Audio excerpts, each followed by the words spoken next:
guys? Talking to you from number one cam over here. And number one cam, let go. Number one cam, here we are. Wait, what? Wait. Oh my god. Why? Okay. Oh, I could add a mustache. Hey, oh my imagine. God. Hey, what's up, guys? This is my new look. Yo, it's Slushii. I can change my lip color too. I think this is the look, honestly. I don't know if I can look at you. It's too beautiful. I'm having way too much fun here. All right, dude. I say we go ahead and hop in here. Yeah, let's do it.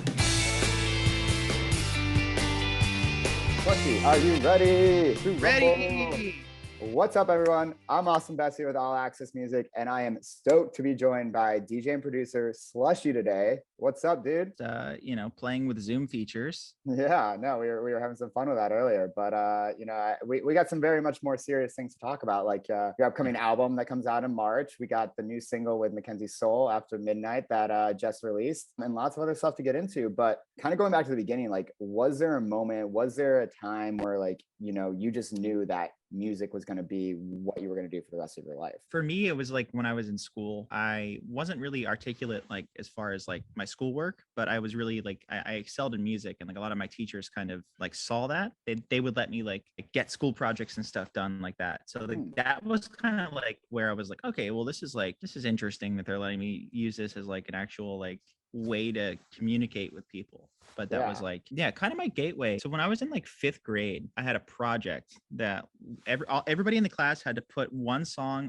They had to like make a loop song on GarageBand. They followed a template. Everybody did their one song, and I handed my project in, and my teacher was like, you did 20 songs. From there on out, we worked a deal out where like if I got my work done early, I could work on music in GarageBand. How were you able to kind of, figure it all out? Was it YouTube? Was it, other producers and stuff? Like, what was that kind of process like? Beginning, it was YouTube. Actually, even still, like to this day, I didn't have internet until like maybe 2 or 3 years into my like production life. So I had to like tether off of like my neighbor. And like, at what point was the official birth of Slushii? And so I talk really fast a lot of the time, and people kind of have a hard time understanding me. So I'll like repeat myself a lot. And one day I was just like, I wanted to be DJ Sushi so bad. It was taken already. So I was just like, okay, how can I make sushi? And I just like messed up and I said Slushii. And I was like, oh, sushi.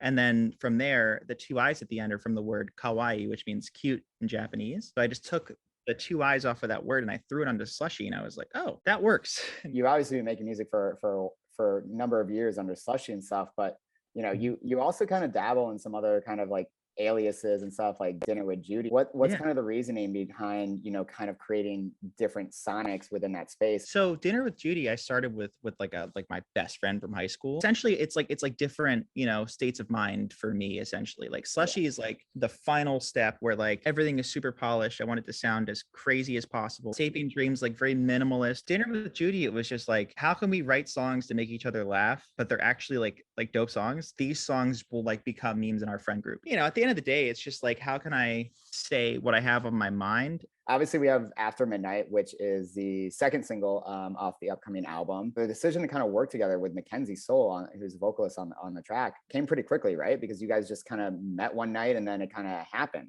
Like, talk to me about that experience and what kind of fueled that instant connection, do you think? My friend Simon, he manages Lupe Fiasco. I think I met Simon a few years ago, and I wanted to do a song with Lupe. And he also manages this kid, Mackenzie Sol. And, Simon came over, he brought him over, super chill. And then he just asked if he could plug up and play some demos. I'm like, hell yeah, dude. Yeah. And then After Midnight was just one of those random like demos. And like I had another song. I had dabbled with psychedelics. And wrote the song, and it was the craziest song. I think I still think it's one of the craziest songs I ever wrote. He played the song right after I had played what became After Midnight, and I was just like, wait, what if I just like pitch the demo up and then you recut it, and then that's the song? I put the demo over what was the instrumental at the time, and I pitched it, and I was like, listen, I know this sounds crazy, but like, just listen to this for 1 second. And then I played it, and they were just like, it all clicked, and they were like, let's just recut it right now. And then speaking of the album, Extinction Level Event, what's the inspiration behind the title? There's a whole kind of mythos and story behind like the album. If there was a synopsis for it, I would say it's kind of I'm jumping off the cliff of being comfortable and making music that I feel is kind of new and fresh and finishing up a lot of songs that people have been wanting to hear, but like finishing them in a way where I can flip the song. And like there's a song on there called Secrets. It's one of the last songs. Originally it was a demo called Pretty Stuff, and I would just play it and people knew it as that for the longest time. And then I was just like, it wasn't going to ever come out. And then I finished it. Sometimes when you're writing a song, it's playable, but it's not like album material, like whatever. I have like probably 80 or 90 songs done, but these 13 songs were just like, okay, this is like the stuff that I've been wanting to put out for the longest time. Yeah. This is stuff that I'm super passionate about. This is like the album that I always saw myself making. An Extinction Level Event, it's just like metaphorically, this album is so loud and bombastic that if it's unleashed, it could destroy the entire world. Right. No, I love it. And there's going to be a film associated with it too, right? It's one of those things where like I've been writing the actual treatment for it for so long that it's kind of just become, dispersed in it. And now it's kind of a part of the Slushii brand in like a bigger way. I'm a huge fan of like Akira and like Yu-Gi-Oh! And Pokemon. Oh, hell yeah. Berserk is like one of my favorite stories of all time. So like kind of taking inspiration from like the greatest like the art. Oh my God. Like the art in this story is just like I would recommend it just for the art. It's like some of the most like, it's black and white, but like the detail, every single image, like every single panel, you'll look at it and just go like, wow, like that must have taken like 15 hours to just draw that little picture. How can I take that and adapt it to like a big screen? I always wanted it to be an experience where you go to a set and you're just like you can't even say anything because it's just like so it Immersive. makes you feel just like, whoa, like you're just hypnotized. No, and I think that's a great way to kind of tell that story and everything as well too. Kind of going back to kind of your childhood and stuff. I know growing up you were bullied and stuff in school and whatnot, and music was really a comforting thing for you, and it is for a lot of people as well. How is it feel now? You get to actually be like an influence and support to those kids growing up now. Like, how does that make you feel? It's kind of like the old adage, with great power comes great responsibility. I would say it's very surreal. It's like, I've met myself so many times to Japan and Russia and all these other places where I literally meet myself and I'm like, dude, you were me, but like all multiverse, alternate universe version.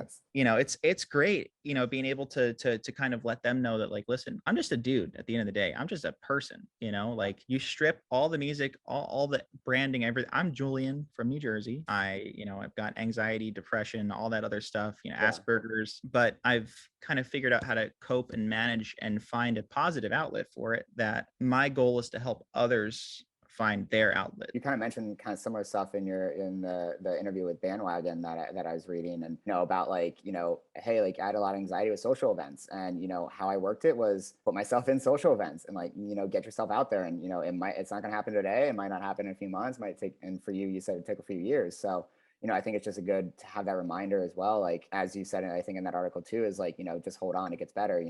I think, that sentiment is like so powerful. I'm trying to get the focus. It says everything gets better in time. Yes. It's my always on thing, but like what you said completely hit the nail on the head. Was there any artists for you that, when you were growing up that you were turning to, or any certain songs or anything? My younger sister, she was in love with Disney Channel, Camp Rock, like High School Musical. So like dragged me to see High School Musical 3 in theaters when it came out. Oh, nice. But the one thing that I got from all of that is like, like companionship and friendship, and the music around it was just so positive. That with like Dance Dance Revolution or Guitar Hero, like everything that time was just like about like let's party with our friends, let's like, chill. And it's super just like, like the music just felt really good. That was a big influence for me. So it's such an interesting way to kind of put that, because, I grew up around that age too. I never really thought about it like that, but yeah, there was such a sense of community of like, especially when High School Musical was coming out, of like people in school and class being like, oh, like I know the song, or I know the dance too. And you're like, oh, cool, I can do it too. It's like the original TikToks, kind of, mentioned TikTok, but like, as an artist who's kind of grown up in the age of social media, like it can be really easy to get caught up in like the numbers and that defining success and stuff like that. But outside of numbers and stuff, how do you define success? It really does vary. Two types of success. There's personal success and there's a professional success. Personal success for me is like all my friends are healthy, my family's healthy, everything's great. And professional success is like obviously all the superficial. Everybody knows your name. Yeah. You have been around the block and you know what venues you like, whatever. That's what I consider professional success. You're not comfortable, but you're seasoned and you're kind of like ambitious to do more. Everybody always asks, how do you become a successful musician and whatever. And it always boils down to like, what is success to you? My dad always has this quote where it's like, once a student is ready, the teacher appears. And so like, I think it's always that too, where you just got to keep working towards it each day and motivate yourself and, take the time you need, but, stay hungry for it and, kind of keep chasing after it. That's the key, is to stay hungry. My goal is to just play shows again, make up for lost time, and just party with everybody again. Kind of switching gears, you've really made a name for yourself kind of in the gaming world and stuff. And, with the kind of introduction of like, AI and VR and the metaverse and stuff, what are you most excited about either in the future of gaming or in the future of like music and gaming coming together? A lot of the VR experiences are kind of like almost there, but not really like there. Yeah. This guy is a Sly. He does this thing called Sly Fest. You can walk around with your friends, and it really, like, he's recreated a festival stage, and it's like they take it farther than some shows can take it. It's really exciting because I feel like it's gonna hit a point where like you're gonna be able to produce in VR pretty soon, or like be able to like touch your music versus just hear it. Oh yeah, no, I think the future is part scary, but also very exciting technology wise. So I saw a recent tweet of yours where you tweeted about Joe on Impractical Jokers. I'm obsessed with that show. Like I was just watching it today. Just watching it on Sunday for a few hours with some friends.